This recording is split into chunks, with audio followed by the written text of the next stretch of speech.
அனைவருக்கும் இதயத்தின் பொங்கல் நல்வாழ்த்துக்கள். பொங்கலோ பொங்கல்.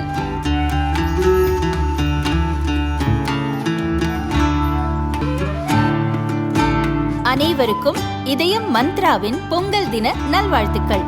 பொங்கலோ பொங்கல். ரொம்ப டயர்டா இருக்கு. இயற்கையான டேட்ஸ், பாதாம், பிஸ்தா, கேஷு அண்ட் ஹனி கொண்டு தயாரிக்கப்பட்ட லயன் டேட் நட் பைட்ஸ்.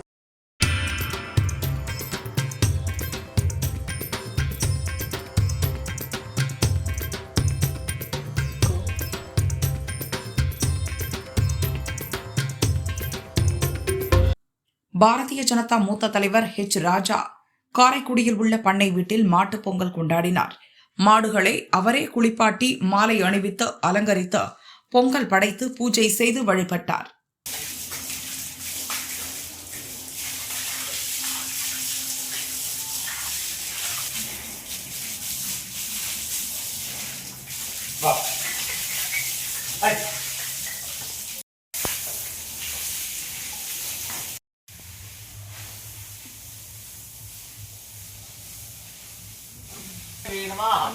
हिरण्मय्ये नमः लक्ष्मी नमः नित्यपुष्टायै नमः विभावर्यै नमः आदित्यै नमः दीप्त्यै नमः दीप्तायै नमः वसुधायै नमः वसुधारिण्यै नमः पुष्टये नमः अनगायै नमः राइट என்னடா இது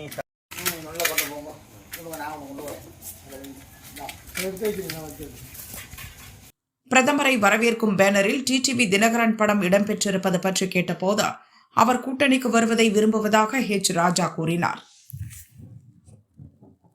மாண்புமிகு பிரதமர் அவர்கள் பாரத நாட்டு மக்கள் அனைவருக்கும் பொதுவானவர். அதனால் யார் வேணால் மாண்புமிகு பிரதமரை வரவேற்கலாம்.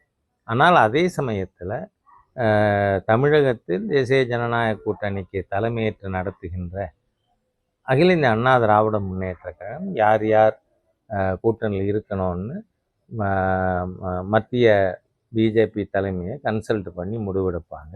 அதனால் இதுக்கும் அதுக்கும் நான் முடிச்சு போடலை.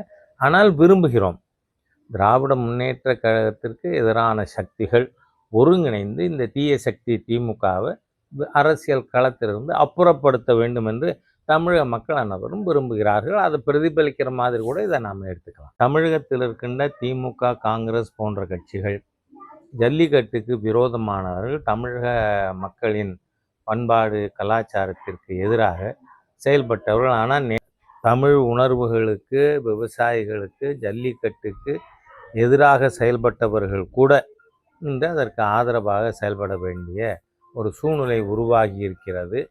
ஆகவே இது வரவேற்கத்தக்கது தான். ஏன்னா எதிரணியில் இருந்தவங்க கூட இன்றைக்கி அதை கைவிட வேண்டிய நிர்பந்தம் ஏன் வந்திருக்கு? நாம் தமிழ் உணர்வுகள் அதிகரித்து வலுப்பெற்ற காரணத்தினால இவர்கள் அனைவரும் இதை ஆதரிக்க வேண்டிய நிர்பந்தம் வந்திருக்கு என்று நான் தெரிவித்துக் கொள்கிறேன். நீதிமன்றம் அந்த கள்ளத்தி மரத்தில் இருந்த தர்காவோட பிறை கொடி அது ஆக்கிரமித்து கட்டப்பட்டது. ஏன்னா அறநிலையத்துறையே அந்த இடம் எங்களுக்கு சொந்தம்னு சொல்கிறாங்க. அப்போ அதில் போய் எப்படி தர்கா கொடி கட்டலாம்? அதுக்கே நான் அங்கே போய் போராட வேண்டிய அவசியம் இருந்தது. ஏன்னா நீதிபதி அவர்கள் தீர்ப்பு கொடுத்து 4 நாள் ஆச்சு, ஆனாலும் செய்யலை. நம்ம போராட்டம் நடந்தது, கொடி இறக்கப்பட்டிருக்கு. அதனால் என்ன, விழிப்புணர்வுள்ள இந்து சமுதாயம்தான் வெற்றிகளை அடைய முடியும். அதனால் நிச்சயமாக நீதிமன்ற தீர்ப்பை தேசிய ஜனநாயக கூட்டணி அரசு செயல்படுத்தும்.